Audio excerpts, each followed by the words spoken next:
Slow down. You're going too fast. Oh, stop! Please stop! You're frightening me! Get out! Get out!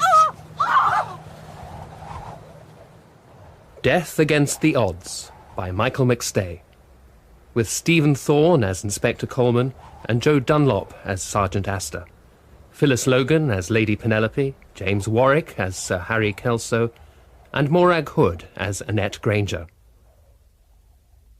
One of the problems that I so often have to face as Sheriff Principal is that the police often fail to present a case properly.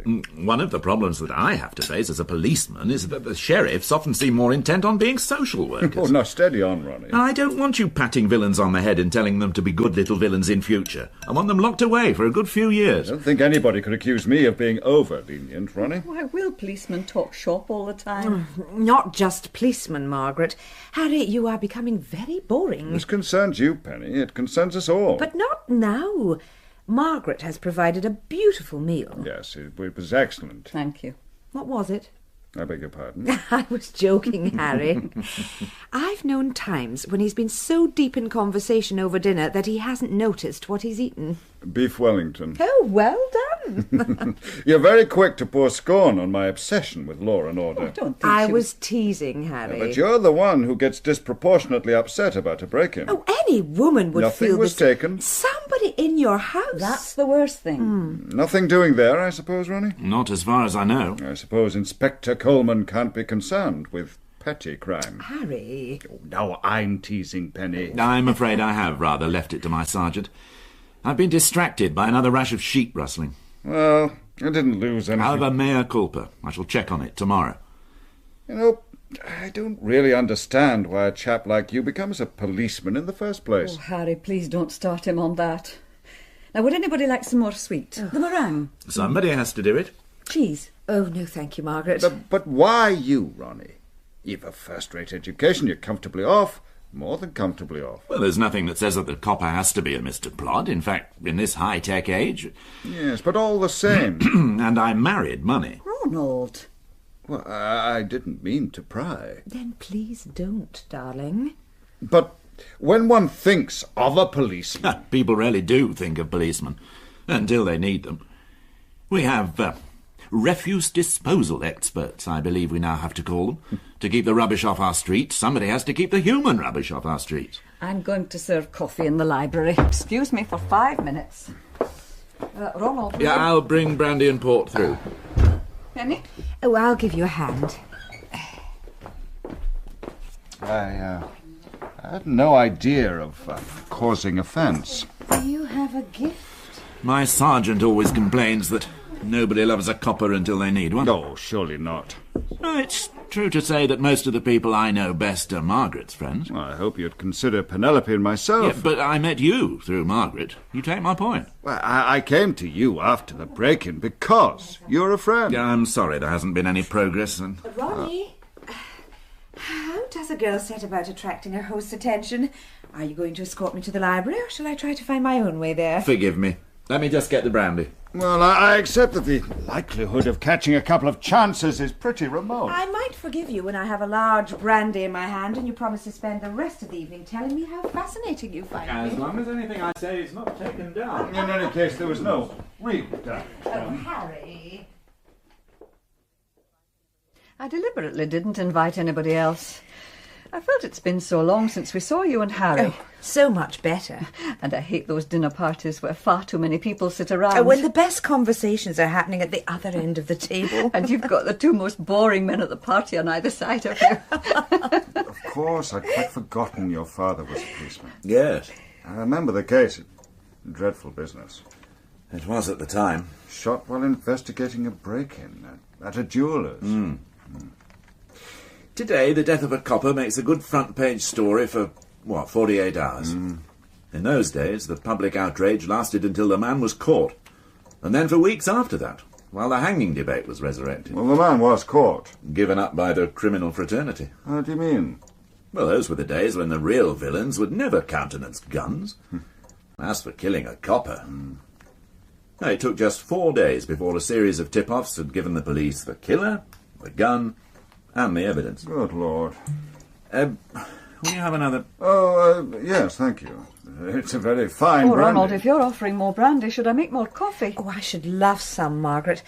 I assume I'm driving? You assume correctly, Penelope. Oh, dear. It's all right, Ronald. I'll get it. Is that the reason you became a policeman? No, not at all.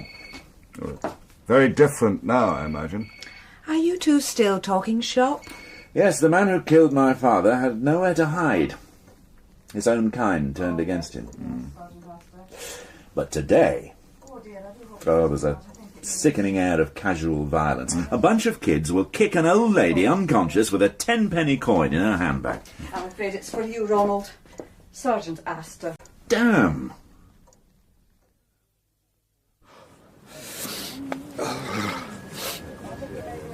How much longer have we got to hang around, Sarge? Until the inspector gets here. It's taking his time. He's probably got lost. Aye. Along with forensic. Where are they? I do not know, Constable. What are you eating? Biscuits. Do you want one? No. That helps keep the cold out. I assure you I'm just as cold and miserable as you are, Constable. And it's going to rain soon. In that case, we shall all be cold and miserable and wet. But we're still waiting for the inspector.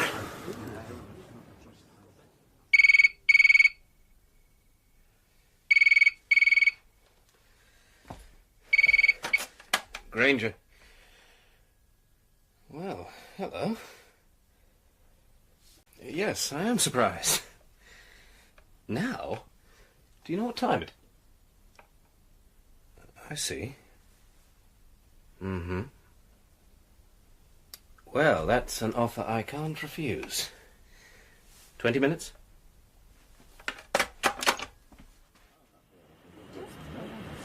Sarge! Thank the Lord for that. You reckon that's him? If it is the inspector, we still have to wait for forensic. And if it's forensic, we still have to wait for the inspector. Bloody hell. What was that, Constable? Nothing, Sarge. Good. It's a man's life in the modern force, Constable. There you are. Evening, Fred. Evening, sir. Got a bit lost. Miserable night. Especially when you've been hanging around for more than an hour. I hope I don't detect a note of tetchiness, Fred. Oh, I hope not, sir. Most unlike you. I had to wait for a car. Well, Margaret had a dinner party. I was in the middle of a very fine cognac when you called. I was in the middle of a pasty and a mug of cocoa. Thought it advisable not to drive myself. So, why have you dragged me out? Apart from bloody mindedness. Got a dead woman. Take a look. Suspicious circumstances? Possibly. Possibly. Fred, it was a Hennessy XO, 30 years old. Sounds nice. Now, what I'm saying is, couldn't you handle it yourself? And you know her, sir. You know the husband. Do I? Is that him? Oh, no, sir. That's the motorist who found the body. Got his statement, etc.? Yes, sir. All right, let him go home. Evening, sir. Good evening, Constable. What are you eating? Biscuits, sir. Biscuits? Aye. Helps keep out the cold. Does it? Get rid of them, Constable. And tell our friend there that he can go home. Yes, sir. All right for some.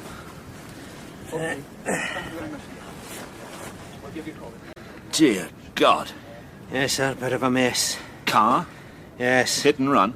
Well, yes, sir, but Do I know her? if you take a closer look... Yeah, I don't think I'll bother, Fred. Who is she? Helen Fraser. Wife of Callum Fraser. Drinks in the Prince Charlie. You know him. Oh, yes. Likes his malt. That's him. Has he been told? Not yet, sir. There's a wee story there. What the devil was she doing up on the moor at this time of night? Dead long? Don't know, sir. The thing is, the state she's in, I'd swear she'd been hit more than once. What do you mean? Front and back. Sir! Ah, that'll be forensic. They're a bit late, aren't they? Well, I sent for them. Perhaps they got lost, sir. It can happen. Yeah. Now, there's some likely-looking tyre tracks on the verge over there. We'll be able to take some casts. Well, they'd better be quick. It's starting to rain. Oh, over. Oh, damn and blast. Who is it? Sir Harold Kelso. The laird. Laird of all he surveys. Hello again, Ronnie. I wondered if there was anything I could do. This isn't necessary, Sir Harold. Dear. Is that the unfortunate... There's no need, Sir Harold. This is a matter for the police. My sergeant, and this is Sergeant Astor. Evening, sir. He made the call. Yes. He has everything under control. Possibly, but you're on my land. Merely thought I might be able to help.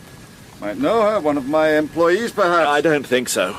Let me have a look. She's in a bit of a mess, sir. Oh, I've got a strong stomach. Constable, get on the radio again. Find out where forensic are. Yes, sir.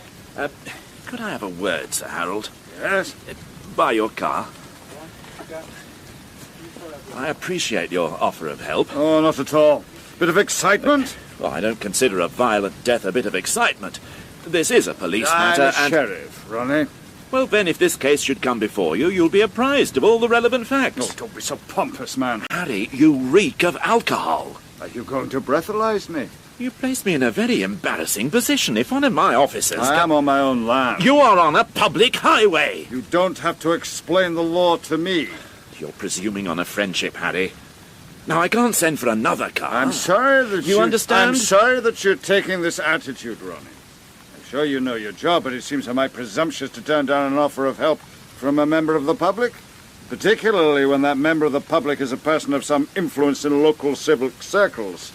Friends in high places. Yes. Thank you for your offer of help, Sir Harold. Now go home and drive carefully. Fred? Sir? Where the hell are forensic? I'm getting soaked. Oh, your friend leaving, sir. Bit full of his own importance. Now, where are these tyre tracks you were telling me about? They're just over here. Actually had the nerve to utter vague threats. A bloody idiot. Kelso? Oh, that biscuit-eating... That idiot constable. The tyre tracks. He hasn't covered the tyre tracks. They're half washed away. How unfortunate. How will you explain that to forensic? I suspect this is them now.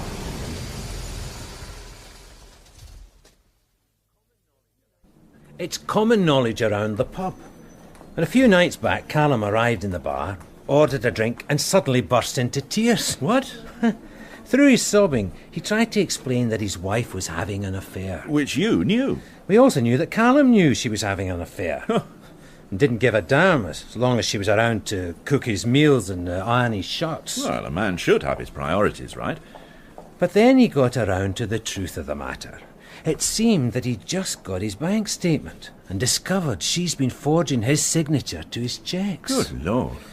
Well, he's a prudent man's Callum. His wife's affair was acceptable within certain limits, but the fact that he was paying for it as well... Oh, quite beyond the pale. Since then he's been back in the pub, drinking heavily and making wild threats about what'll happen to his wife. And you think that... It's a possibility. Inspector Coleman? Has he been notified? Not yet, sir. I wanted this talk. Dr. Calderside. Good evening, Doctor. Well, good morning. I'm sorry to have kept you waiting. I'm afraid your young woman through there is in one hell of a mess. That's why I'm here. Yes, of course. Foul play. You tell me, Doctor. Well, I haven't yet had a chance to do a full post-mortem, but it's clear that she has been hit more than once, certainly twice, maybe 3 times, before she lay down and died, as it were. That's what my sergeant said. And I'm certain that she was then run over yet again while she was lying on the ground. Yes. You don't sound very surprised. Oh, I've been a policeman a long time. Are you able to tell me at what stage of this terrible battering the poor woman actually died?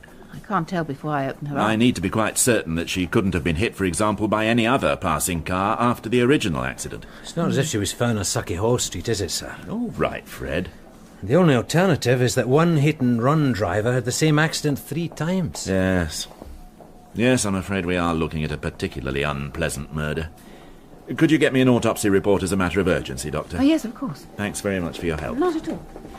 Right. Get round to the husband, Fred. Yank him out of bed and let's see what he has to say. No, sir. Well, let's not keep him waiting any longer. One way or another, he'll be expecting a call from us. You'll be going to the station? Oh, I don't think so, Fred. I'll leave you to soften him up. I'm cold and wet and just a little deflated. I think I shall go home and see if there's any brandy left. Oh, I'm sure Mrs. Coleman will have left you a dram, sir. Oh, I'm sure she has, Fred. She takes great care to indulge my little luxuries. And why not? After all, a Hennessy XO, 30 years old. Just come in, Sarge. Good. Got the morning report ready, Jackie? Have it on his desk in 5 minutes. Good, man. The sooner we get through it, the sooner I get my head down. Rough night. Duty, young Jackie. Morning, Fred. Morning, sir. Morning, Young, sir. Oh, yes. Well, how did it go, Fred? Very well indeed, sir. Still got him here. Oh, yes, sir. Booked and locked up. Booked. And locked up. You missed all the fun, sir. Callum Fraser. No problems. He was actually trying to clean his car down when we arrived. He'd been drinking. Didn't even pretend. Broke down as soon as he saw the uniforms. Well, what had he done? Just what we thought. Drove his wife up onto the moor in the late evening, then told her to get out. Drove the car straight at her. Took him 3 or 4 attempts to kill her, he's not sure. I can't understand why she didn't run off across the moor as soon as she realised what he was up to. Ah, she was probably a sport. Didn't want to spoil his fun. I'm sorry. But she would scarcely expect him to drive the car at her. And after the first blow, she'd be stunned, unable to think or move quickly. Ah, poor woman. Yes. Well, the excitement's over. What else do we have? Young should have the morning report. Come. Ah, Is that the... Morning report, sir. anything interesting? Usual stuff, sir. What is the usual stuff, young? Another outbreak of sheep rustling. Well, I thought that one was all sorted out. It's the Kendrick brothers. Is it, sir? Yes. How do you know? Oh, Fred. because it's always the Kendricks, Jackie. But we haven't got any evidence. Then go and get some evidence. Me, sir. You know where they live. The Strathallan estate, Jackie. The other side of the moor. We'll give you something to do with your day, Constable. Oh, yes. Thank you, sir. Check with me later, Jackie. He's not a bad lad, sir. He's a raving idiot. A disaster area. The occasional word of praise. When he might- does something praiseworthy, I shall be the first to recommend he be transferred somewhere where his talent can flourish. What else have we got? There's a couple of stolen cars. Somebody needing a lift home. They'll turn up in Glasgow. And a domestic. Oh, wife beating up her husband. He won't lay charges. Looks bad in the pub. Good grief, there's nothing there to occupy a constable. Whatever happened to major crime, Fred? Spoke too soon. This is it. Coleman? Good morning, sir. Yes, sir, of course. Is it a killing in Kilmore's, a massacre in Monkton? No, sir. Just going through the morning report. Another lacklustre day. Yes. Yes, sir. Superintendent Macaulay wants a word. At once. Sounds tetchy. This report, will I... When I get back. I was hoping to get my head down. Of course. Grab a cup of coffee, Fred. I won't be long. I don't want another cup of coffee. Thank you. I want a glass of sherry with the super. And then I want to get to bed. Well, I must say that all sounds very satisfactory. Sergeant Astor? Yes, sir. There's no possibility of a cock-up. What do you mean, sir? Well, you know, I mean, so many people, the press baying for our blood. The confession, all pucker? If I know Astor, recorded with a witness and repeated in front of a lawyer, no, sir, he'll have got it right. Good, good. I'll commend him from me. And that wasn't why you wanted to see me, Superintendent. Oh, no, not directly. Would you care for a sherry, Ronnie? Is that the, Yes, it's the one Ellsworth discovered in the local supermarket. It's rather good, eh? Yes, but not for me, thank you. Bit early. Oh, yes. Well, I suppose I ought not to, but... oh, well. Having lunch with Harry Kelso. That'll be nice, sir. He's a good man, Ronnie. Very powerful locally. So he tells me. Well, I might as well come straight to the point. I've had a complaint. The day will be when you don't have a complaint. Now, this one is personal. I'm sorry to hear that, sir. Well, no, the complaint's been made against you. Harry Kelso. I see. Well, if you can let me have it in the usual manner, sir. It's not formal. Now, look, Ronnie,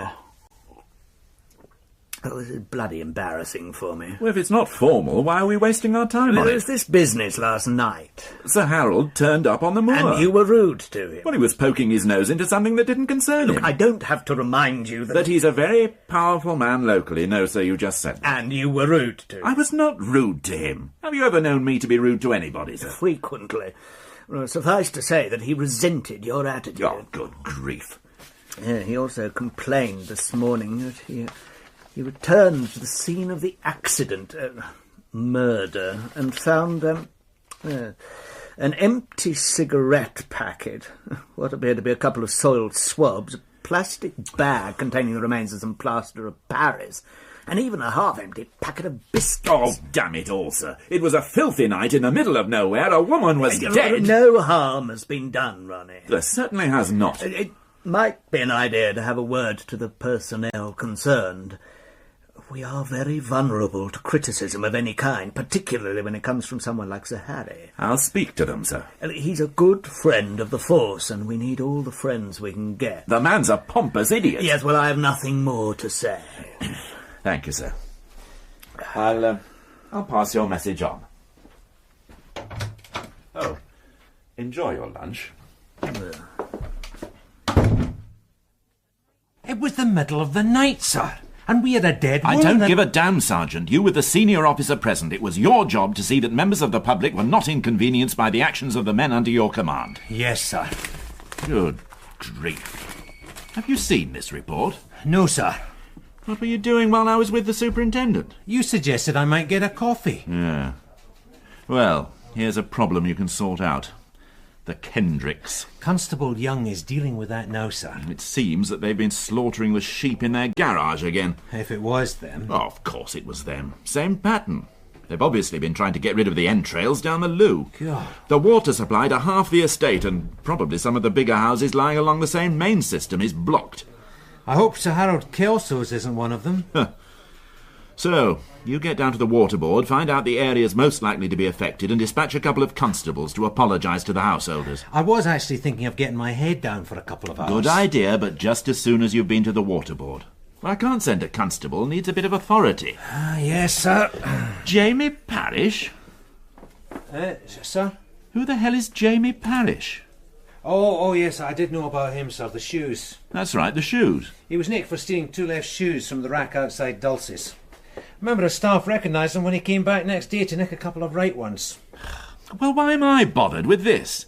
It's the Daily Report, sir. Yeah, and what's this? The lead has gone from the roof of the church at Kilmore's? 2 weeks after work to replace it was completed? Well, I thought the lead went from the roof 20 years ago. Well, that's true, sir. The congregation has been collecting since then to replace it. It was quite a feature, apparently. Very intricate working. Why don't the good people of Kilmore save everybody's time and energies and just take up a collection for the local villains? If this is the sort of crime that lands on my desk, Fred, do you understand why I get bored and frustrated? And why I get extremely angry with the likes of Sir Harold Kelso? Who is that? It's Constable Young, sir. What does he want?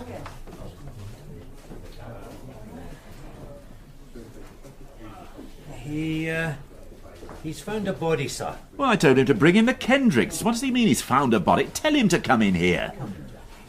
What do you mean you found a body? What sort of body? A dead one, sir. Well, what have you done with it? I've notified Sergeant Gregg, sir. I thought I'd better get back here and notify you personally. And who was it? I don't know, sir. And where was it? On Sir Harold Kelso's land. Oh, my God. I can't tell you an exact reference, sir, but you know the junction of 2 roads by Craigen. Well, one's only a track, really. No, I don't know, Constable. Sergeant Gregg knew it, sir. You've done well, Jackie. Been there a long time, I'd say, since last night. Rigor mortis. Heavily rained on. Since last night? Fred, you don't think... Sir? 2 bodies? It couldn't be possible that Fraser killed his wife and then, well, perhaps hit some other poor soul by accident on his way home. The hit-and-run business is that, sir. Oh, I shouldn't think so. Not unless he stopped, went back, and shot him with a 12-bore as well. Huh? The man's chest had been blown away.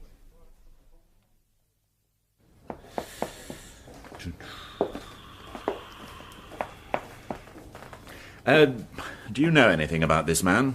What was his name? Granger, sir. Derek Granger. Who identified the body? Sergeant Gregg knew him, sir. Quite a local celebrity. Sergeant Gregg? Derek Granger, sir. He's a bookmaker. And Sergeant Gregg likes to follow the horses. Are you telling me that Sergeant Gregg made the formal identification? No, sir. Then would you answer my question? Yes, sir. Which question was that? Good grief. Only asked 2 questions. Never mind, young. Is Gregg still here? No, sir. He took the lady home, sir. Which lady? The lady who identified the body. And which lady was that, young? Inspector Coleman. Yes. Oh, I'm sorry. I always seem to keep you waiting. No, forgive me. I was trying to elicit some information from a reluctant witness. Dr. Calderside, this is Police Constable Young. Hello, Doctor. Hello, Constable. Constable Young found the body. And then I informed Sergeant Gregg.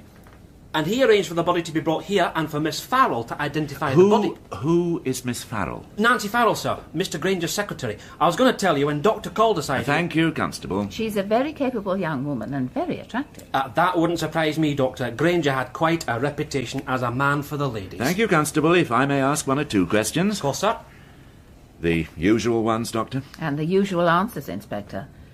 I'm not able to establish the time of death with any accuracy. The body had been on the moor anything up to 24 hours. Excuse me, sir. What is it, Constable? I might be able to help there. You see, it had been raining hard last night, but I noticed that the ground under the body was still dry. You moved the body? No, sir. The rain had driven in fairly hard and had soaked in under one side of the body. But on the other side, it was easy to see that the ground was comparatively dry, protected by the body. I'm sure Sergeant Gregg will verify that. That would be of help in narrowing the time. If we could establish what time it started to rain. Oh, well done, Constable. Yes, I was up on the moor myself last night. I met up with Astor. It started to rain somewhere around midnight. That's a help. I suppose you have an alibi for the time before you met Sergeant Astor, sir? Constable, I have had very little sleep, followed by an extremely aggravating morning. Yes, sir. It was a wee joke. Dr. Calderside, the next obvious question is cause of death. Oh, I'd have said no doubt about that. I would like to hear it from the doctor. Of course, sir. I understand the weapon was found lying next to the body. 12 bore, sir. Constable! Would you get me a cup of coffee? Oh, yes, sir. You'll find a canteen, too. I'll find it, Doctor. He's a bright young man. Yes, should go far, and indeed will do if I have anything to do with it. Now, the question I have to ask is, given the obvious cause of death, is there any question that it might have been an accident? No. The man had taken the blast full in the chest. Suicide? Impossible. And for the same reason. He would have to have had extremely long arms. Yes, I see. So it's murder. I would say so.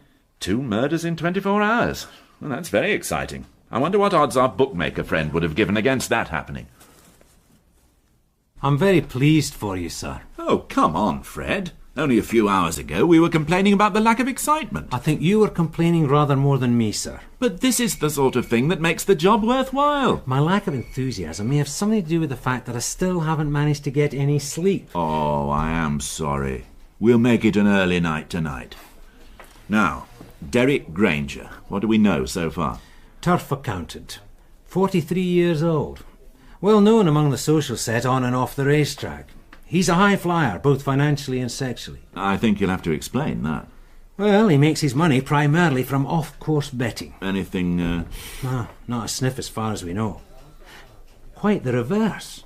He puts a lot of his money back into racing. A great benefactor of local stables and the courses themselves, even south of the border. Really? Wherever he has betting shops, he makes sure the sport benefits locally. However, he's reported to have heavy investments in a variety of other interests. You've done a lot of work in a very short time. Most of it's Jackie here. Oh. No more than common knowledge, sir. Yes, well, I'm only interested in bookies when they get themselves killed. Now, what about this sexual high-flying? I take it we're not talking about the Mile High Club. What's that, sir? This is from Sergeant Gregg. Granger was renowned to be a sexual athlete of Olympic standard. But apart from the gossip, he was certainly photographed regularly with a variety of beautiful women on his arm. Well, so far his lifestyle seems highly commendable and rather enviable. Oh, you might have hit on the word, sir. Envy. A motive? Well, people don't kill from envy, do they? You can't be a Derek Granger without being the subject of a lot of rumour. Most of it bad. Nobody bothers to start good rumours, sir. And what are they saying about Granger? That there's a number of married women, some married to very eminent folk, who, well, I don't have to tell you, I'm sure. I see. Tell you what, sir? But it's rumour. We can do some digging. What we're digging for? It's a possible motive, What is? but money's a more likely one. Does he have a head office? Oh, yes. Right, then we start there. Where are you going, young? Were you, sir? I don't think so. But I thought I was on the case, sir. Did you? I found the body, sir, and I notified Sergeant Gregg, and I went with you to the hospital. Seems fair, sir. Yes, I suppose it does. All right, young. This is your big chance. Yes, sir. Sergeant Astor and I will see what we can dig up at Granger's office. You can stay here and go through everything and anything that you can find about him. And then sit by the phone and wait for our call. Well, someone has to do it, Jackie. I suppose so. What am I looking for, Sarge? Anything. Start with his financial dealings. Find out who his accountants are, his lawyers, his stockbrokers. Somebody somewhere has a motive for killing him. And the married women, Sarge, I don't quite follow. Sex, Jackie. Sex. With married women? It happens, Jackie. It's a wicked world. Sarge, Yes, Jackie. do you have the address of this Mile High Club? I'm surprised to find you here, Miss Farrell. After your ordeal. The world does have to go on, Inspector. Derek was at the head of a huge enterprise. A lot of people rely on me being here. What exactly is your position in the firm? I understood secretary. Derek's little joke, Inspector. I started as his secretary, so he's always referred to me as that. In fact, I run the entire turf accounting side of his business. Well, that's quite a responsibility. For a woman, For anybody. it's in my blood. My father was a very well-known on-course bookmaker. Some years ago, there were allegations. Tattersalls banned him from attending any race meeting for the rest of his life. Sandy Farrell. That's right. Derek never believed the allegations and offered my father the job of racing manager here. Daddy accepted, but the damage was done. He died a few years later. Racing is my life, Inspector. So when did you last see Granger? Yesterday. He came into the office every day. He may have had many other business interests, but his life was in racing as well. Can I get you anything, Miss Farrell? No. Thank you, Sergeant. I'm perfectly all right. Horse racing has traditionally gathered around it some of the less desirable elements of society. Traditionally. But reforms over the years. Improved policing, stronger powers for the jockey club. Not to mention scientific advances have meant that it is increasingly difficult to turn a dishonest penny. What about this, what do you call it, the betting shop side of things? Off-course betting? Inspector, everybody knows a way of beating the bookies, legally or illegally. The fact is that everything has been tried before, and the few that have succeeded only ever do so once. You'll never hear a bookmaker call gambling a mug's game. I understand Granger had quite a reputation with the ladies. Had he? Common knowledge, Miss Farrell. Is it relevant? Well, I'm looking for a motive. It's possible. Derek had immense charm.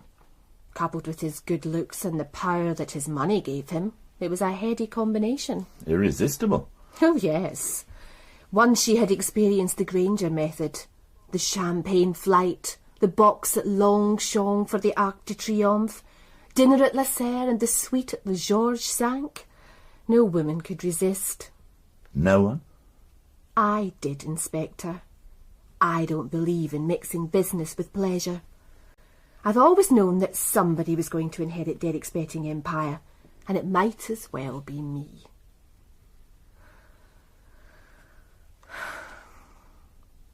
I suppose I have inherited that empire.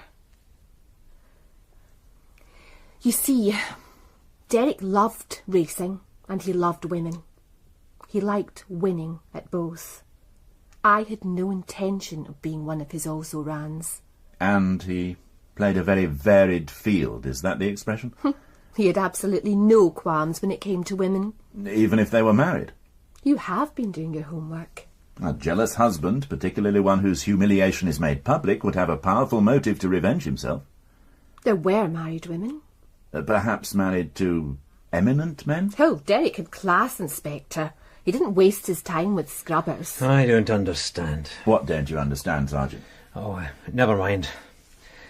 I just don't understand why a woman would allow herself to be... Animal attraction, Sergeant. The fact that a mare is already being covered doesn't necessarily prevent her encouraging the advances of a thoroughbred. Names?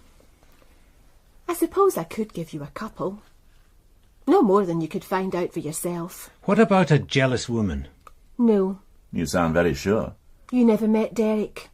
No woman would destroy such a beautiful thing. Even if she knew it couldn't belong to her? Not while there was the remotest chance of her being able to possess it again. There is another line of investigation open. I'm sure there is, Sergeant. Money. The other prime motive.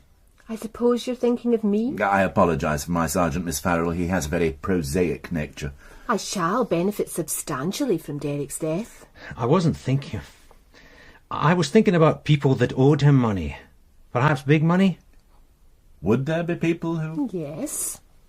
I hardly have to tell you that such information would be highly confidential. Yes, I hardly have to tell you that court orders are already being prepared that will enable me to inspect all Mr. Granger's books. Of course, Inspector. There is a short list of very large debtors. Those owing in excess of 100,000. Good grief. I will have that on your desk in a matter of hours. Fred? Sir? Sorry, sir. I was asking your opinion. Oh, my mind was away. I'm having some trouble staying awake. You're having trouble keeping your mind off that young lady. Oh, you know me, sir. Once bitten. Nonsense. That was the first time you've looked more than half awake since this morning. You could be arrested for the look in your eyes. She was rather spectacular. And cool. And efficient. So, what do you think? I think she's a bit strong for a sergeant's pay packet. I meant, what did you think about what she had to say? She didn't tell us much. There wasn't much point in you being there, Fred. Well, she was honest enough about having a motive. Well, we were going to find that out anyway. And she made it clear she had no romantic attachment to Granger herself. If we believe her. But she was honest enough about her reasons, and in being honest, she again emphasised the fact that she benefits from his death. So, you think that because she's beautiful, efficient and honest and is about to become very wealthy as a result of her employer's death, we should discount her from our inquiries? I'm just not going to jump to conclusions. I'm sure you're not, Fred. I'm sorry I asked. She had a point about a woman not killing him. Now there I agree. I'm not talking about Miss Farrell's half-baked theories. I'm thinking of the weapon. Women kill with knives or poison, maybe a small gun, but not a 12-bore. And where would she get hold of a 12-bore? I don't think we're going to get much further today, Fred. Perhaps you should get some sleep. Come. Oh, Constable Young, what can we do for you? I got these, sir, and the evening paper. Oh, let me see. On the front page, sir. Socialite brutally murdered. And this was delivered by special messenger. Well, that's one fact they've got right. And this is my report. Oh, yeah, I'll take those, Jackie. Good grief. What's that, sir? Sir Harold blasted Kelso sounding off on public morality again. Listen to this. These people must be made aware that driving a car after having consumed any alcohol puts innocent members of the public at risk. The hypocritical prig. Then he's handed out the maximum possible sentence to 2 young offenders. You can't criticise the man, sir. I could criticise his right to pontificate on a law which he happily ignores himself. What's that, sir? Oh, he really does make me very angry. Oh, in that case, this should interest you. What's that? A list of the people who owe Granger Turf Services more than £100,000. Sir Harold is into them for £100,360. My God. Miss Farrell's divided her list into 2 groups. Those who owe that sort of money and can continue to bet, and those on the stop list. Sir Harold's on the stop list. I see that. What's the stop list? Just what it says, Jackie. A list of people who've exceeded their credit limits, or who for some other reason can no longer place bets with off-course bookmakers. Some surprising names. Yes. You might be right about looking at money as a motive. Well, some of the sums involved here might be worth killing for. You're not thinking... Oh, I'd like to. Depends how badly he needs 100,000. Oh, Constable Young has another wee nugget, sir. Derek Granger, man about town, leading socialite and darling of the fairer sex, was also a married man. Well. 11 years. Annette Granger, 41 years old, no children. Well done, Constable. The Sergeant Astor always says divine inspiration is one thing, but it doesn't produce as many results as the painstaking plod. Does he? Well, this is obviously your forte, Constable. So, take Miss Farrell's list and go through every name on it. Find out everything about them. In particular, I want to know how they can afford to lose such sums of money, and why Granger would continue to let them go on losing while others he stops. What exactly am I looking for, sir? No idea. With any luck, that's what you're going to tell me. I'll start right away. No, you won't, Constable. It's late. You won't find the access to the information you need at this time of night. Oh, we all need some time away from this. Tomorrow we'll see Granger's wife. And, I expect Miss Farrell is worth another visit. Oh, yes, sir. Get to bed, Sergeant. Right, sir. And, Sergeant. Sir? Sweet dreams.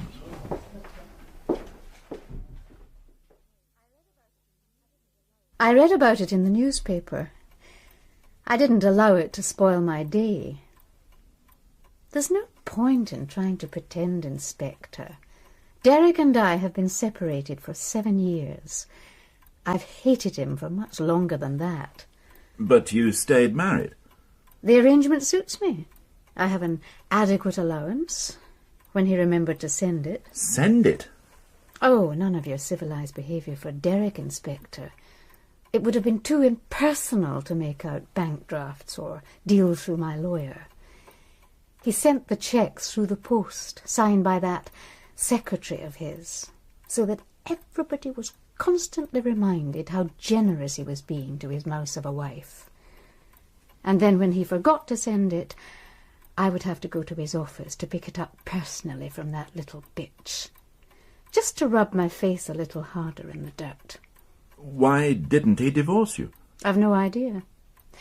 I would never give him grounds. Some womanizers like the safety net of a little wife tucked away somewhere.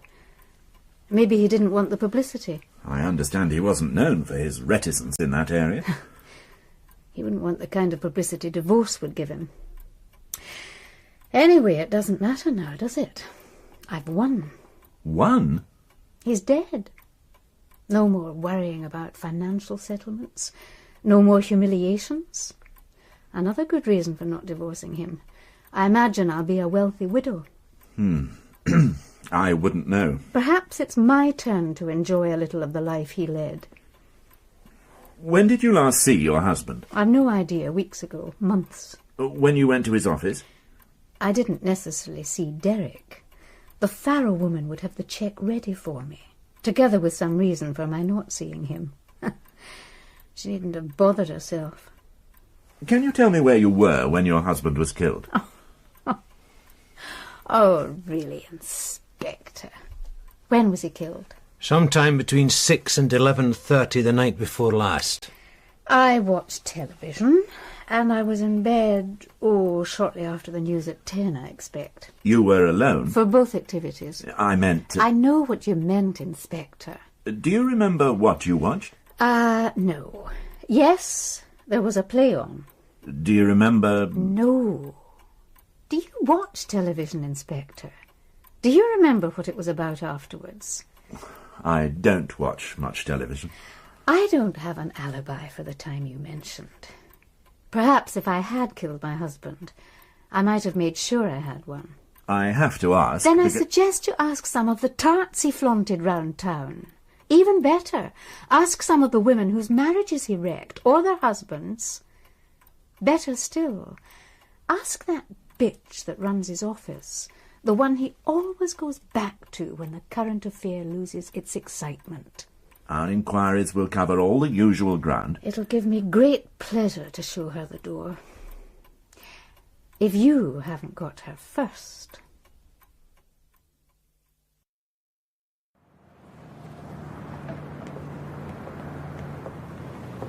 So do for my money, sir. Yes, an obvious choice. Nobody could have a better motive. And she didn't disguise her dislike of her husband. Dislike is putting it mildly. The two strongest motives, hate and money. And she has no alibi. Which leaves method. Where did she get a 12-bore shotgun, Fred? And what's happening about that? I left that one with Constable Young. Well, let's get back to the office and find out how he's getting on. Come up with quite a lot there, sir. Good. Fingerprints first. Whose? Don't know, sir. Not on record. In any case, the killer would almost certainly have worn gloves. Constable, will you stop wagging your tail like a pleased puppy and tell me what you have to report? Get on with it, Jackie. I've traced the owner, sir. Have you? Well, not actually me. Young... Sorry, sir. It belongs to Sir Harold Kelso. Does it indeed? Are you sure? Yes, sir. Last registered owner. Well, there's a turn-up for the book. Yes. Then I'd better go and pay Sir Harold a visit. And you, Fred, you go and see Miss Farrell again, and find out if there's any connection between him and Granger other than a large debt. Right. Oh, will you be all right on your own? I'll manage, sir. Well, if you need me, just whistle. Sir? You know how to whistle, don't you? You just put your lips together and blow. What was that about, Sarge? Don't worry about it, Jackie. He wants to be Humphrey Bogart when he grows up. Somebody's obviously made an idiotic mistake. I doubt it, Sir Harold. Unless you've sold the gun and the new owner hasn't notified... Of course I haven't. Well, the problem's easily resolved. Yes. Yes, of course. Who is it? Penny, we're down here. Ronnie. How very nice. What brings you here? Business, I'm afraid, Penny. Just an inquiry. Ronnie seems to think I've mislaid a gun. Oh? You were just about to show me. Yes, this way.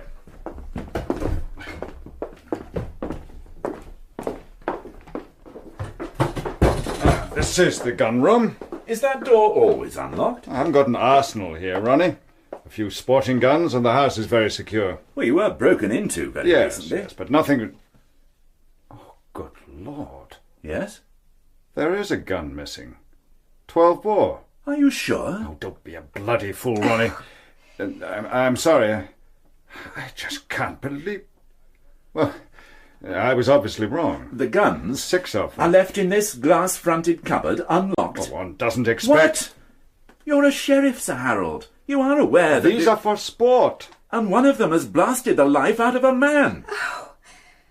Yes, I'm sorry, my dear. What's happened? Ronald is suggesting that this gun was used to kill somebody. Your gun? I'm afraid so. Who? Derek Granger.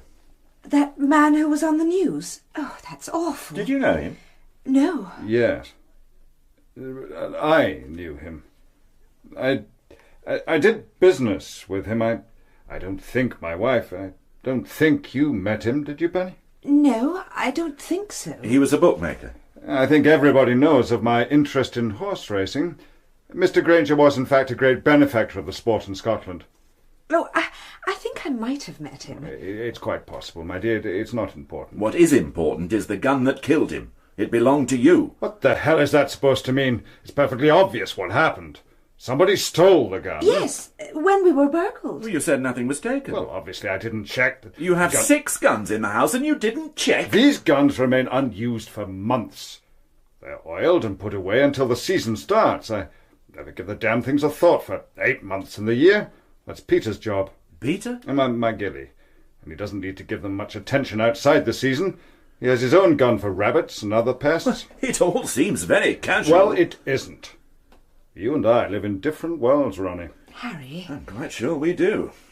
Ammunition? No, kept in those drawers over there. Unlocked, I suppose? Of course they're not locked. And not much point in locking up the ammunition if you leave the guns unlocked. I don't like your attitude. I don't give a damn whether you like my attitude or not. I consider that to be criminal bloody negligence. And in the light of what's happened, you have a great deal to answer for. Ronnie, Harry doesn't mean... We're both a little shocked. Yes, well, we have to assume that the gun was taken during the break-in. Whether that was the sole purpose of the burglary, if nothing else was taken. The man was disturbed. Well, not by anybody in the house. By the dog. Ah. I assume you've made no progress there. Not to my knowledge. And now that we know that the gun was taken, we shall redouble our efforts. You mean it's taken this unfortunate man's death to galvanise you into some sort of action? Most of my time has been taken up with an outbreak of sheep rustling. What? However, I will send a man over to take your fingerprints. Oh! What are you talking about? Well, we shall need them for elimination purposes. But you already have them after the break-in. They will have been destroyed. Do you expect me to believe that? I know that the police tend to keep them on file. That is not true. Which is tantamount to a violation of civil liberties. Both you and your wife are at complete liberty to witness the destruction of your prints once we have eliminated... Once you've transferred them onto a computer. Just exactly what concerns you, Sir Harold. I mean, what do you have to worry about if your conscience is clear and you have no intention of committing a felony in the future? The fact that we know each other socially does not give you the right to come over... I could have sent my sergeant round. We do appreciate your coming personally. It's difficult. It's not easy for us either. Yes, well, I have no more questions for the moment. I shall send somebody round, but you have my word that the prints will be destroyed. They will be. I shall see to that. Good grief. I don't think Derek has seen her in years, but he looked after her very well. The house is hers. The allowance was very generous. An allowance that she often had to ask you for. I don't comment on how people conduct their lives. You just do your job. I just do my job. Will you be doing it for much longer? What do you mean? Presumably Mrs. Granger will inherit the business. I don't think so. She thinks so. Oh, I can see how she would like that. You seem to know something that she doesn't. Or that I do, for that matter. Once again, Sergeant, I have to say that my job entails a great deal of confidentiality. Oh, come on, Miss Farrell. Let me say again that we're on a murder inquiry, and we're going to find out a lot of things you might prefer to remain confidential. In the meantime, if you can help the police in their inquiries... You're very persuasive. And stop playing bloody games. You're a very attractive woman, Miss Farrell, and I'm sure you're used to getting exactly what you want from people. But I'm used to getting what I want as well, and I don't appreciate being messed about. Perhaps I wasn't messing about. Why do you think Mrs. Granger won't inherit this business? Because Derek has made arrangements that on his death I should have the opportunity of buying the rest of the shares in it. The rest of them? I'm already a major shareholder. And Mrs. Granger will be wasting her time if she even considers contesting Derek's wishes. She's very well catered for. She will be a wealthy woman and she will continue to receive a share of the annual profits. You've seen Granger's will? Yes. We were very close. Mrs. Granger suggested you were more than close. Did she? She said he had affairs with many women, but that you were the one he always went back to. She has a nasty tongue. Did he always come back to you? When it suited me. You told the inspector you didn't mix business with pleasure. Derek was purely business. You did sleep with him. And it paid off. I got what I wanted. He no longer had any real interest in the work here. I have. I did not intend to see that dreary little wife of his inherit a concern that I had helped to build up and was running successfully. I see. You're not shocked, Sergeant? Sometimes a girl has to look after her own interests. I wasn't prepared to be another of Derek's affairs to be dropped when he got bored. I made the running. His rather flashy charm didn't appeal to me. I like a man to be a little more mature, a little more reliable. I like a steer. Sergeant. Yes. Well, you said that, what about some of these other affairs? You said you might be able to give us some names. Mostly they were easily forgettable. Leggy, busty earheads. They wouldn't interest you, Sergeant. They might have bored Derek to death, but they weren't intelligent enough to bear any real malice. But there were others. There were others when I thought that Derek was being more than usually indiscreet. Married women? As your inspector suggested, sometimes to some very eminent people. Such as who? He really didn't seem to give a damn.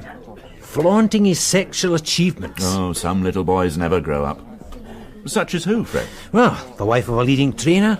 That actually came to a punch-up at the Ayr Spring meeting.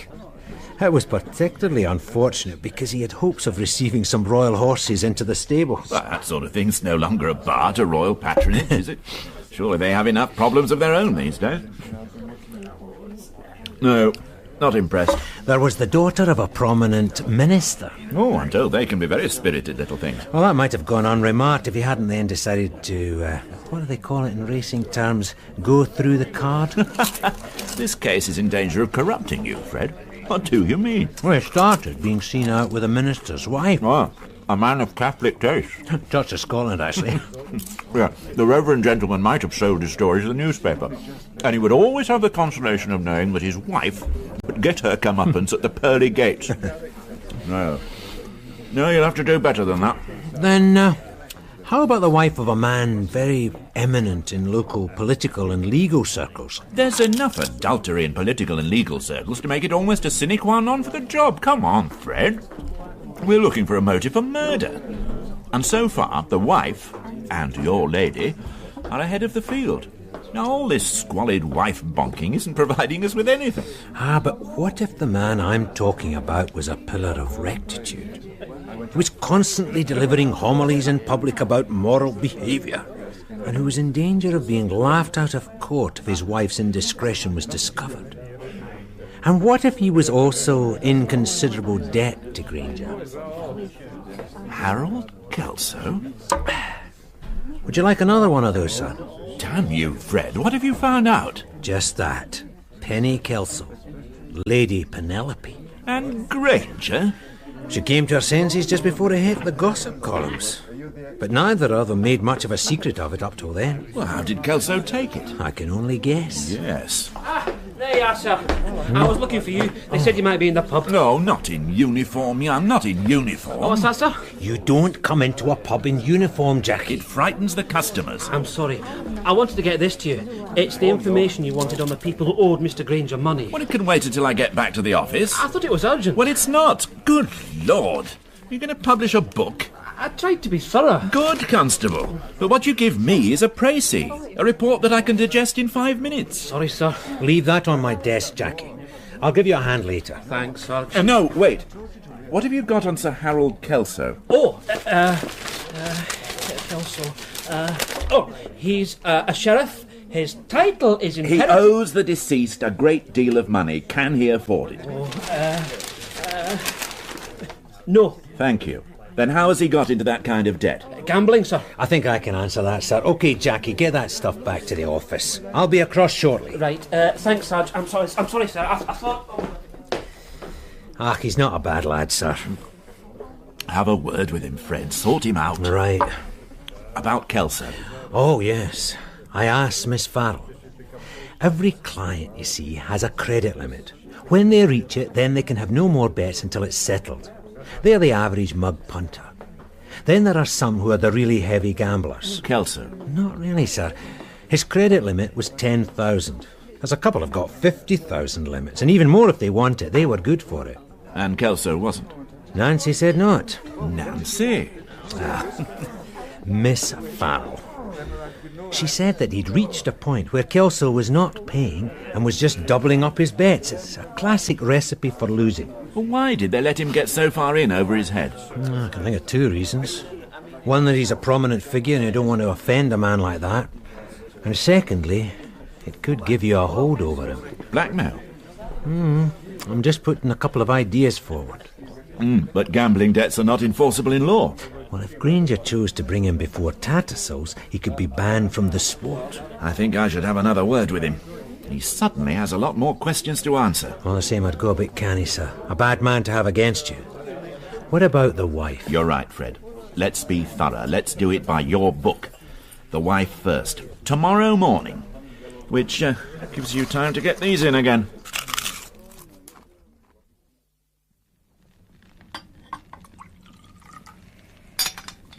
Well, cheers, Ronnie. Yes, cheers. Oh, excellent. Harry has it shipped privately. Nice to have money. Connections. I'm sure Harry could arrange to let you have the occasional dozen bottles. I would certainly be tempted. You don't like him, do you? I'm not here to talk about him, Penny. No. You lied to me. It was a very long time ago, and Derek... Do we have to? I could ask somebody else. No! I'm not going to make excuses, Ronnie. You didn't know him? No. He was such fun. Harry is quite a bit older than me, but I suppose I was carried away at the thought of being Lady Penelope Kelso, and the responsibility of helping him run the estate made me feel very grown up.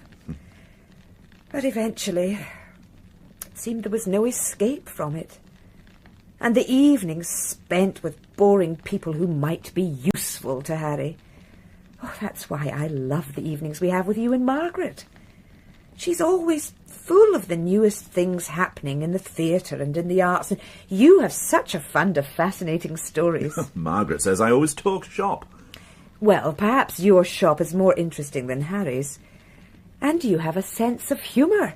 Oh, Harry can devote a whole evening to the possible effect of the Nationalist vote on the council elections, and he's terminally worried about the lack of support for the Tories in Scotland. Oh, the Scots are a very generous race. I'm sure they will support the Tories at the first sign of the Tories supporting them. You see, a sense of humour is very sexy. I must tell Margaret that. Oh, she knows. Well, we were talking about you. Yes, of course. When did you meet Granger? It was a race meeting. We were having a dismal day. Harry had lost badly. Gambling? Oh, no, Harry doesn't gamble. He had 2 horses running that day. They were both strongly fancied to win, and neither of them was placed. And then, suddenly, there was Derek. I remember a lot of champagne and laughter, and then he put a bet on a horse for me. He said it was bound to win, and it did, and I remember shouting at home and hugging Derek, and we laughed. I see. No, I don't think you do, Ronnie. He was charming and attentive, and he offered a social and a sexual excitement that I'd always dreamed of. The affair just seemed to start very naturally, and it didn't seem at all wrong. You see, it depends sometimes how you look at things. Words are very important. Being unfaithful to Harry was all a bit of a lark, but adultery... It was adultery. It became more and more difficult to find opportunities. Oh, Derek didn't care, but I did. Somehow the excitement wore off. For you? Yes. It would have ended naturally. But? Harry found out. I see. How? Derek told him. Oh. He said he wanted to marry me, that he was in love with me, but... Oh, Harry needed me. And somehow it has made us much stronger. When was all this? More than a year ago. And you haven't seen him since? No. And Harry? I don't know. I suppose... He was very angry. I didn't realise the damage I was doing to him. I hurt him dreadfully. I've grown up a lot, Ronnie. And everybody lived happily ever after? Yes. Except Granger? Oh, poor Derek. Who killed him, Penny? Who would kill him? I have no idea. And who would try to implicate you? Me? Or Harry? The gun that killed him came from here. It was stolen. And then used to kill Granger. That's coincidence, surely. Anybody could have stolen the gun. Somebody could have stolen it to sell to somebody else. These things happen. Happenstance. What? Once is coincidence, Mr. Bond. Twice is happenstance. No, thank you for being so frank, Penny. I know it's been very painful for you. Thank you for being a friend. It's very difficult for coppers to have friends. But we are. I'd like to think so. You're jumping to conclusions, sir. But I'm right. She's protecting her husband. She could be protecting herself. Oh, look at it again, Fred. It all makes sense. What did your Miss Farrell say? She's not my Miss Farrell. Well, she's a pretty straight lady, wouldn't you say? Yes. She's a fairly tough nut, and she doesn't volunteer information, but when she says something, I reckon she means it. And she said no woman would have killed Granger. That's theory, sir. And the weapon used was a man's weapon. Theory. Will you stop interrupting? I'll do my best. The gun belonged to Kelso. Now, I find it unlikely that he would not know that a gun was missing after a break-in. And we've made no progress on that. I think we'll find that the whole thing was a put-up job to explain the loss of the gun. Now, hold on, sir. Let me finish. Nothing else was taken, because they were presumably disturbed by a dog. Now, proper villains know what they're doing. If they wanted to turn over the Kelso place, they would have coped with a dozy pooch. Now, you're not being logical, sir. Oh, all right, Fred, all right. Why not?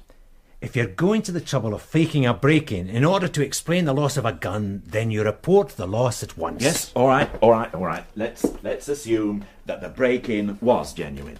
But he used it later to explain the loss of the gun. Well, I suppose that's feasible. Well, it's more than feasible, and he's got the motive, revenge and money. There's over 100,000 involved, and he owes it to somebody who's had an affair with his wife. He still owes the money. But Nancy Farrell is not Derek Granger. She plays everything very close to her chest. She has nothing to gain by shopping Kelso. She can afford to wait for him to pay. He doesn't want his racing cronies to know about his gambling debts, and that's something else. Penny said he didn't gamble. Then she's wrong. Not necessarily. Suppose that money was some kind of payoff. Penny said that Granger was still in love with her. Maybe he took money to stay away. Well, Kelso knew what had been going on, and if he were prepared to pay the man off, a phony credit account would be the ideal way of explaining such large sums of money. Then we'll find cheques paid from Kelso's account to Granger's account. No. He hasn't paid any yet. It's a credit account.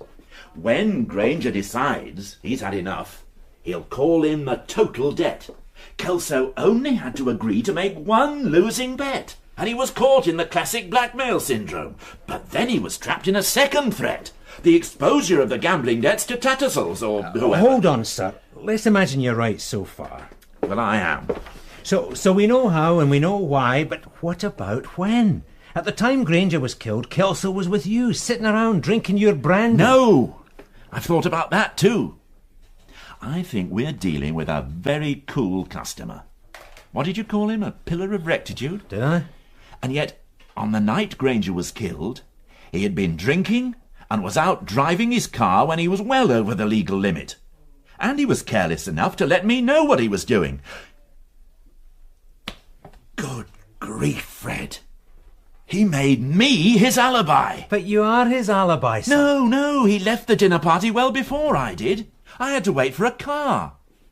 He had previously phoned Granger. No. He used the moment. He went home and phoned Granger, arranged a meeting. At that time of Money. night? Granger was blackmailing him. He met him, killed him, and then drove on to meet me. Yes, I'm quite certain he asked me where the hit and run had happened. He used me as his alibi. He'd be taking an enormous chance. Murder's a risky business. And you just said Kelso wasn't a gambler? But he didn't gamble. He worked out the odds very carefully. He sat and waited for the moment. And when it presented itself, he took it coldly and calmly. Well, obviously he had to tell Penny where he was going at that time of night, so he needed me as his alibi. Oh, but I should have seen it earlier. I mean, normally he would never have driven in that state. It was out of character. So is murder. I'll have to speak to Macaulay before I do anything.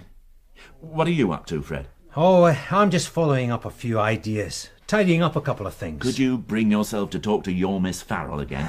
Yes. I want to know exactly when those bets of Kelso's were made. I have a feeling we'll find he never made them. I'll go and see her. Yeah, and I'll go and see Macaulay. I hope he'll come with me to see Kelso.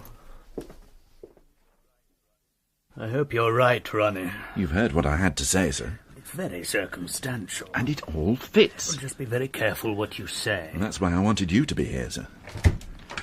Ronald, to what do I owe this pleasure? Oh, Ian.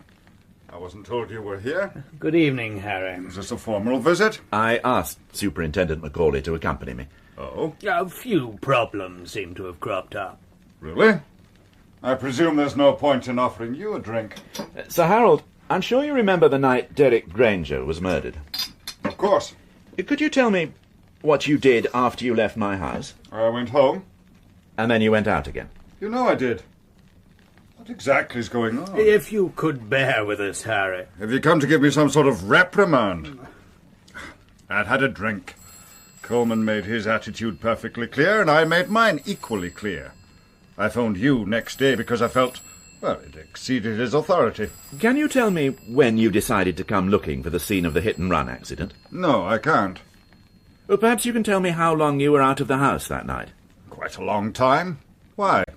Presumably Lady Kelso would know. I was gone, at least an hour. Quite a long time. How long would it take you to drive from here to Craignafoley? Ronnie? Craignafoley? It's where Derek Granger's body was found. There's a telephone call for you. Oh, I'll take it. What are you suggesting, Coleman? I'm just trying to clarify a few things in my own mind, sir. How long? About 10 minutes. And to drive from here to the hit-and-run? About 15 minutes. Well, you were out for more than an hour. It took me a little time to find you. You knew where we were? Not exactly. It probably took me half an hour to find you. How long would it take Granger to get from his home to Craignafoley? I've no damned idea, and I don't think I'm answering any more questions until I have my lawyer present. That is your right, sir. There are more questions I want to ask. Such as? Ronnie. I want a better explanation of how your gun came to be used to kill Granger. You know damned well the gun was... And I want to know more about the extremely heavy gambling debt you had incurred to Granger Turf Services. What the hell are you talking about? That was Sergeant Astor. He said it was urgent. What was it? Oh, it's nothing he could say over the phone. He suggests you return to the station. Ah. Well, we'll not get any further here. Sir Harold has decided to exercise his right to legal representation. I suggest we all go to the station. Do you mean me? Yes, sir.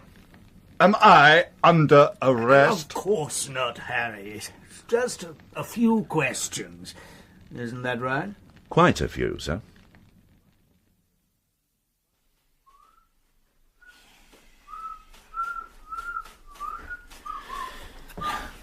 Why didn't you tell me any of this, Fred? Because I didn't know any of it until a couple of hours back. Pursuing your own lines of inquiry.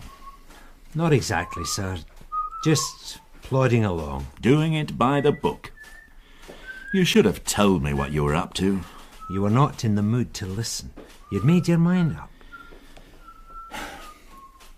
No question of error. No. Forensic haven't had time to type it up. But... Enough to make an arrest? Yes, sir. Oh, what a mess. Well, have to face it, I suppose. Come with me, Fred. Righto, sir.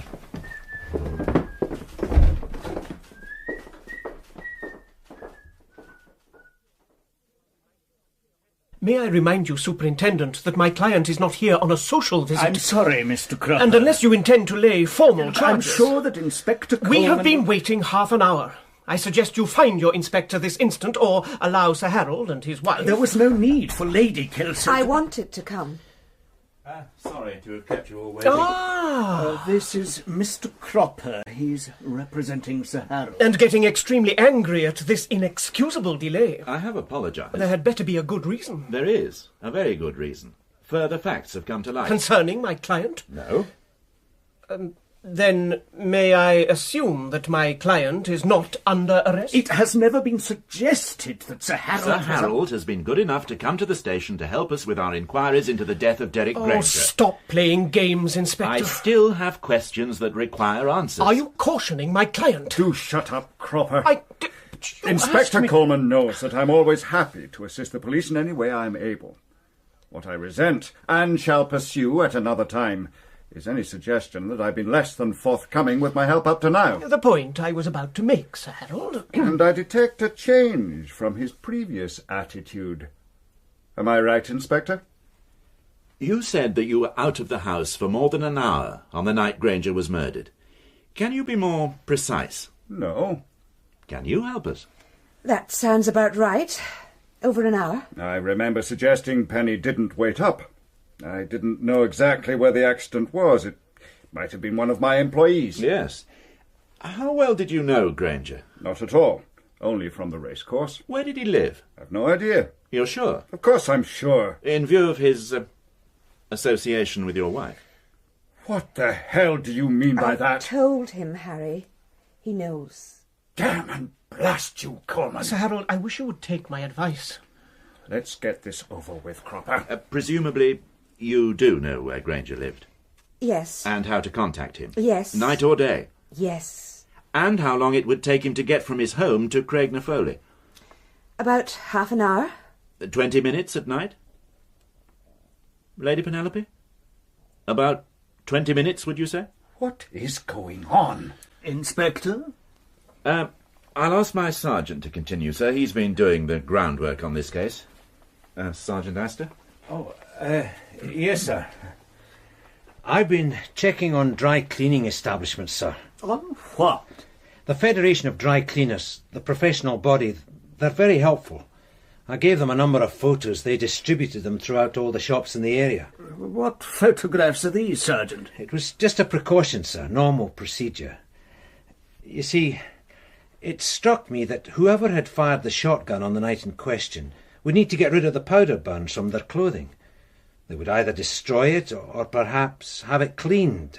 And what have you come up with, Sergeant? Well, the photographs weren't necessary, as it turned out. Lady Kelso used her own name when she took a raincoat, a sweater and a dress to the brand new dry cleaning and repair. What the hell are you talking about? Forensic have told me their findings. They're typing up a full report. Penny? I also went to Granger Turf Services and spoke to Miss Nancy Farrell. She reluctantly confirmed the fact that the Kelso account had been stopped with debts of more than £100,000. What? Upon investigation, she ascertained that the wages had been made by... What the bloody hell are you talking about, Sir man? Harold. She ascertained that the wages had been made in the name of Lady Kelso. What is going on? There were relatively few wagers made. He let me double up. It just seemed like fun. Lady Kelso, I must advise you... Are you telling me? Sir? Oh, yes, thank you, Sergeant. Penelope Kelso, I am arresting you on suspicion of the murder of Derek Apsley Granger on the night... Do not say anything at this moment. Stop it, all of you. I should warn you that you're not obliged to say anything. It's all right, Ronnie. It's all right. Do you mean that you owed that man money? Used my name? I also killed him, Harry. Which bothers you most? I must insist that last remark be treated in the light of extreme emotional stress. Oh, you are a nincompoop, Cropper. And should be disregarded. Why do you employ such idiots, Harry? There's one other thing, but... My sergeant had the presence of mind to ask the man who found that unfortunate woman's body whether he'd seen any other cars on the moor that night. On his way home, he saw the Land Rover belonging to Granger, and he saw a light green saloon car parked next to it. Lady Kelso, I believe you own a light green saloon car? I was afraid he might have seen us. He remembers thinking it was a bad night for a lover's tryst. What happens now, Ronnie? Forensic will give your car a going over. I mean, to me.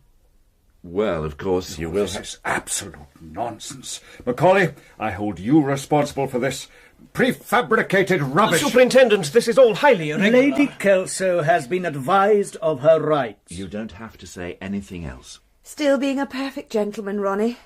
Derek was never that. But he was so exciting. I did try to be a good wife to you, Harry. Oh, we've been through all that. It's our private business, Penny. Not anymore. Not anymore. Eh, Ronnie? He got tired of me. Penny. It wasn't the way I told you, Ronnie. I thought I was going to marry him, and he just laughed and told me he was already married. I didn't know it was possible to love anybody so much. And he got bored with me.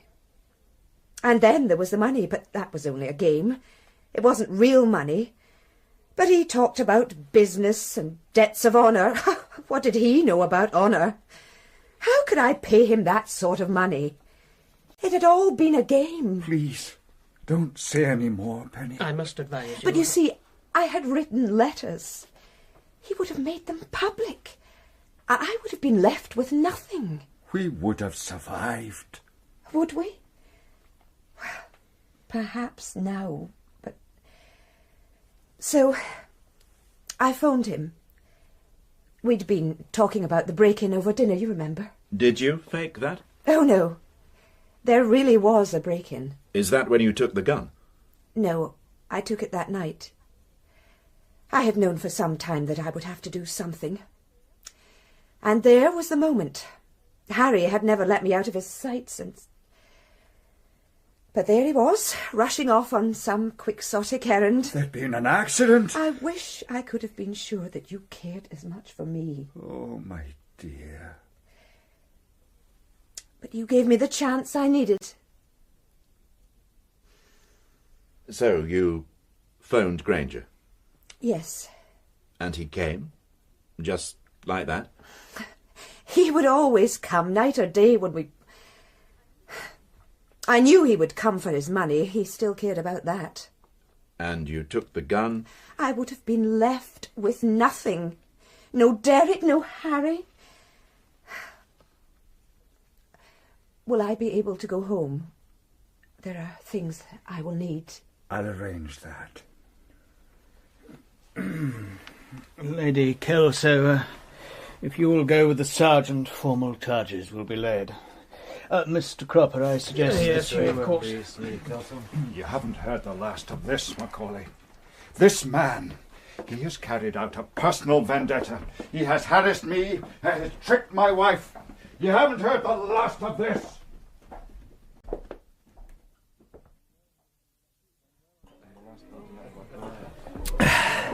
You done well on this one, Jackie. Oh, just following up what you told me to do. Showing a bit of initiative. Inspector Coleman can't ignore what you've done on this one. He doesn't like me, does he? The inspector? I seem to make him angry. No. He was saying just yesterday that you... what was it he said? He thought you were wasted in the police force. Did he? Mm-hmm. Can I freshen your glass, Sarge? And you've got all the right instincts. Same again? Yeah. Do you think he'd recommend me for a transfer? I'm sure he would. To CID? You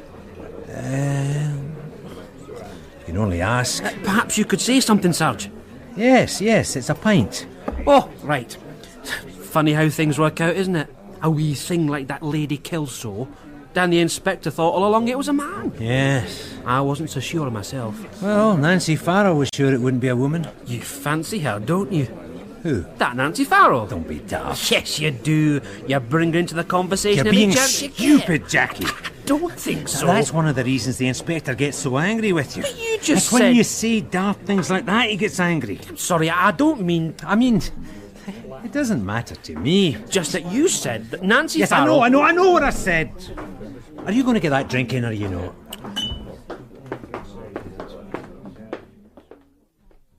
I won't hear of it. You're being bloody stupid, Ronnie. I certainly have been, sir. Which is why I'm tendering my resignation. I let my own personal likes and dislikes lead me into making a fool of myself. And nearly caused serious trouble for you. Yes, but you didn't. A last-minute phone call from my sergeant. Now look, Ronnie. I ignored the basic tenet of good police work. I let my personal feelings affect my judgment. I like Penny, Lady Kelso. She's an attractive woman, and I didn't want it to be her. Didn't even consider her. I don't like Kelso, and I did want it to be him. Look, you're tired and you're under emotional stress. Go home, talk to Margaret, and have a good night's sleep, and, well, talk about it in the morning. Good grief. The number of times I've lectured my sergeant about coppers and having friends. Ronnie, I am not accepting your resignation. Is that clear? What you want to do about it tomorrow is your business. Now go and get yourself a large malt. My last bus goes in a minute. What makes you think I could afford a woman like Nancy Farrow? I wouldn't know anything about that, Sarge. I mean, on a sergeant's pay packet. I ought to be going home. No. We'll have another of these. Do you think you... Now, don't you start that, Jackie. I'll tell you when I've had enough. The inspector's just come in. I think I'd better be on my way. Stand your ground, Jackie. I'm going to tell him what you said. There you are, Fred. Thought I might find you across here. I've knocked off for the night, sir. I'm owed a night's sleep. Quite right. Young. Jackie Young, isn't it? Yes, sir. What do you have, sir? Call me Ronald. Sir? I'm starting a new life, Fred. As a civilian. Is everything all right, sir? No. No, it's not. Oh, we'll discuss it over a jar. You know, Fred, I think this is the beginning of a beautiful friendship.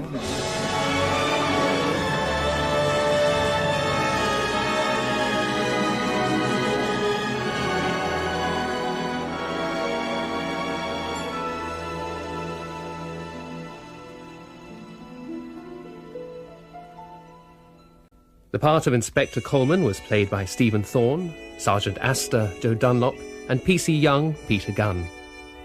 Penelope Kelso, Phyllis Logan, Harry Kelso, James Warwick. Annette Granger, Morag Hood, Nancy Farrell, Elaine Collins. Margaret Coleman, Diana Bishop. Superintendent Macaulay, John Fleming. Dr. Calderside, Pauline Yates. Mr. Cropper, John Webb. Constable David Holt, and Derek Granger, Dominic Letts. Death Against the Odds was written by Michael McStay and directed by Jane Morgan.